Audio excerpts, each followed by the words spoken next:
Hey guys, Jen here with Teacup Tiny Homes, and we build design-savvy little pieces of awesome that really help you achieve the lifestyle that you've always wanted.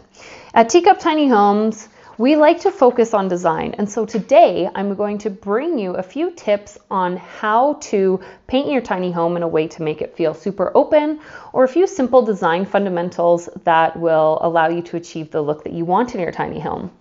So to start off, I want to talk about what we talk about our four walls, and then we can sometimes refer to it as the fifth wall as designers, and that is the ceiling. So here's a great picture of a box right here. It's very simple. And we have the ceiling up here, we have the back wall, and then of course your floor. Now you want to make sure that you're taking into consideration all of these spaces, all of these planes inside your tiny home when you're picking the colors. So I have another little diagram for you here. And this just labels basically your back wall. So it's a perspective drawing, back wall, sidewall, ceiling, and floor. I like to also say there's 6 different surfaces that you have to think of, because although we have 1, 2, 3, 4, 5 here, you of course want to be thinking about the opposite wall on the opposite end. So you're really thinking about your tiny home as a 3-dimensional space. And I know that that can be really challenging for some people. Some people have a hard time seeing things 3-dimensionally. So when you are looking at color samples, it is really helpful to really try and stand in that space and figure out what it's going to look like all around you.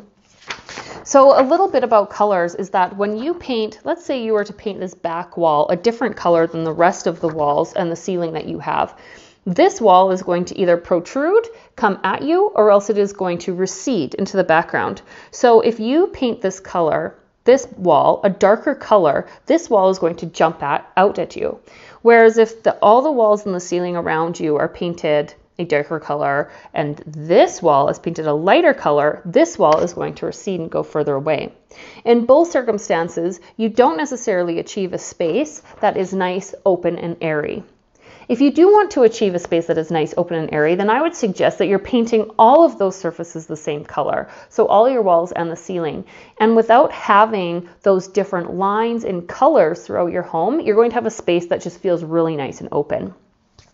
So if you decide that you want to do your ceiling a different color, for example, and you're doing all of your walls white, and then you decide to keep your ceiling maybe a natural wood color or something like that, a lot of the time what this happens is this brings the roof feeling down. So it makes the roof feel a lot lower. Whereas if you were to paint the ceiling the same color of the walls, and that doesn't matter what color it is, if the color is a little bit darker or if it's white, it is still going to make the space feel a lot larger if you paint everything the same color.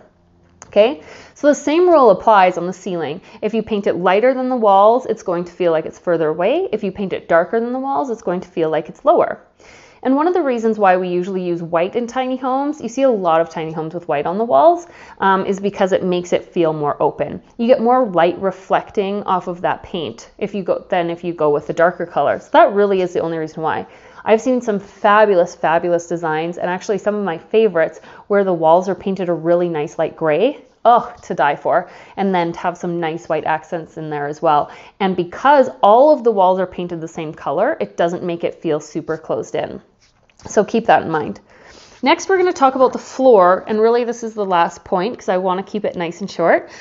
We talk about the floor. You want to be grounded. You want to feel stable on the floor. So I always like to do something on the floor that's a little bit darker, and that's going to keep the feeling that your floor is your base, and then your walls, they can grow lighter as they go.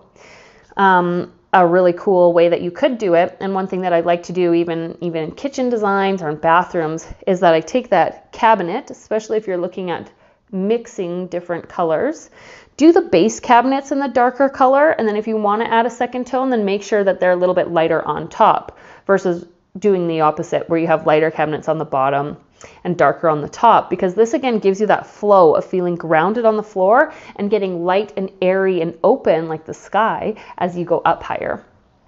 One last thing that I don't want to forget to mention is when you're looking at the walls, don't just look at the paint color, but also look at the texture. And that's a really great way to incorporate some visual interest without changing colors or going too crazy. So a really cool way to introduce something that looks a little bit different is if you go with maybe a flat surface on one wall, it could be painted white, and then your tongue and groove pine or something like that, for example, on another wall. All those little grooves in that pine is going to catch a shadow. And because you're going to get a shadow off of those little grooves, the wall is going to appear darker than the smooth finish. So keep that in mind as well if you are looking to go for that nice light airy feel. Those little grooves and anything that you have texture on is going to catch the shadow and make the wall appear a little bit darker than it is. So really, in a nutshell, those are some of the design tips on how to apply color in your home or where to apply color in your tiny home. So if you want your space to feel really nice, bright, and airy, then paint everything the same color, your walls and the ceiling, but don't be afraid to go with a darker floor so that you get that grounding effect. Of course, you can always introduce interest with texture. That's a really great way. And if you do want to get funky and crazy, then just do what you want. If you want a blue wall, paint a wall blue. That's fine. But just remember that it will either protrude into the space or else it will recede away from you when you're mixing those colors. So that's it for today. That's a little bit of a design tip. Once again, I'm Jen with Teacup Tiny Homes, and if you want a whole lot of more information, then check out our website at www.teacuptinyhomes.com. There we go. Have a great day. Bye.